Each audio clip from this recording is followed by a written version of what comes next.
Hey guys, um, this might be a longer video and it's probably going to be kind of rambly, but it's been inspired by a conversation that's been taking place amongst some YouTubers regarding, I think it began with Raven Nightsong's video on the first video of 2014, I think is what it's called, and this argument that has ensued about haul videos and subsequently materialism and materiality and subsequently people kind of hawking their wares on YouTube and advertising their shops and that sort of thing, and just sort of this conversation generally about objects in spirituality, which for those of you guys who've been around long enough, the term spirituality makes me enormously uncomfortable because it implies that it's a different thing from religion, and I don't think that it is.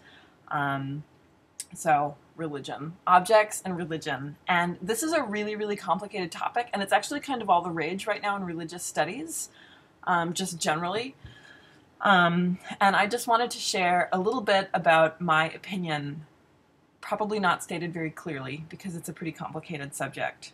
But generally speaking, I am extremely wary of the opinion that real religion or good spirituality, real spirituality, deep spirituality is void of materiality, right? The idea that, oh, the tools don't make the witch, or people who have lots of objects are somehow bogged down and not really doing what they're supposed to be doing spiritually, and we shouldn't care about money and what we have, and this kind of attitude that is pretty rampant generally, like not just in like YouTube paganism, but I think in religion generally, and especially American religion, not to exclude anyone from the conversation, but I'm speaking as an American, there's that attitude that good religion equals some kind of asceticism, right? Like we're supposed to be, deprivation equals spirituality. And this attitude, like, that's totally fine if these are your views, okay? But that attitude, in my mind, comes from a very specific kind of religious background.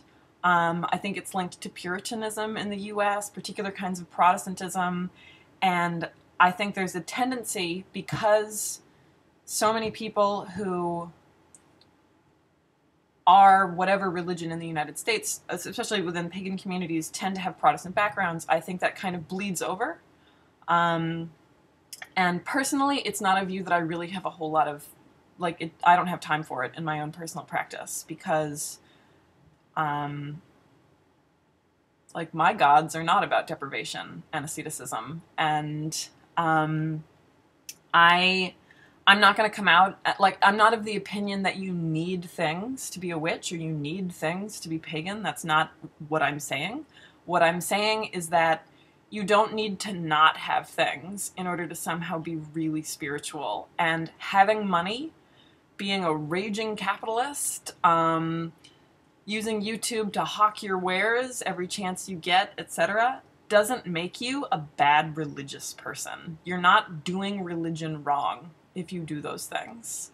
I think there's room for a lot of different attitudes as far as materiality and materialism go. And mine personally is that I like stuff. I think stuff is enormously helpful in religion. And I think that even when we're not conscious of it, there's stuff everywhere. And I think there's a tendency to overlook those kinds of things because we think of real religion as being beyond materialism. And I've you see that in scholarship up until like the recent decade, where people overlook things when they look at personal practice and religion because they're not looking at physical objects. They're not looking at how people are actually spending their day and how people are interacting with the material world because they're so concentrated on things like belief, which is such a Protestant thing to do, to think that real religion is about belief. It's not about objects, it's not about ritual, it's not about materiality or materialism. It's about what you think and what's in your heart. that is so Protestant. Like, it's not bad or wrong or whatever, but that has nothing to do with my paganism, and it has no place in my paganism. I've said it before in other videos, and again, this is like an oversimplification, so like, by all means, jump down my throat, but do it specifically so we can have a conversation. My Wicca, the Wicca that I practice, is very much rooted in ritual and particular things that you do. I really don't care what the seekers in my outer court believe. I don't necessarily care what my coven mates believe. I care how they carry forward the tradition, and I care what they do in circle. Are they carrying out the ritual actions that are entailed in being this kind of witch? And beyond that, I don't care. And the point that I'm making in this video is that attitude that I just expressed is just as religious as the attitude that it's all about what's in your heart. And this tendency to favor the material versus the immaterial, like that dichotomy that we create, comes from a specific place. It's not a universal thing that we need to apply to all religion and all religious people. And I think, again, like with these kinds of haul videos or people opening Etsy shops or personal websites or whatever and selling crystals and selling spell whatnot or whatever, tarot readings, like, if those things really bother you, I'm going to echo some of the other people who commented on Raven Nighttongue's video and in response to some things that the Four Queens said and just all the other videos that are floating around out there.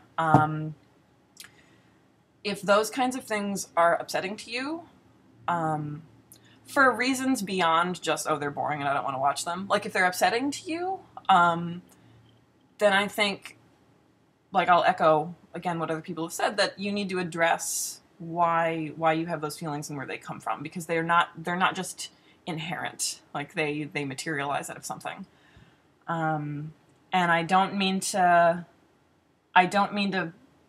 disparage one opinion in favor of another, but I just wanted to point out that religion, spirituality, whatever, is such a broad category. It's a category that I would argue is impossible to define. We use it because we need it. We need to talk about it. We need to put lines on it so that we can, I mean, that's how language works. It's about creating barriers. But the category of religion is so much larger and so much more variable than most people talk about it. And the notion that good religion, real religion, deep religion, is void of objects comes from a specific place. And there's nothing wrong with that place. But that place, to me, is not pagan, specifically. It's not my kind of American Wicca, neo-pagan, whatever, right? Like, it's very foreign to me, and, like, it's not something that I aspire to. I have no qualms about the particular kind of socioeconomic background that I have. I don't think that people should have to apologize for the amount of money that they earn. I don't think that people should have to apologize for how they spend their money.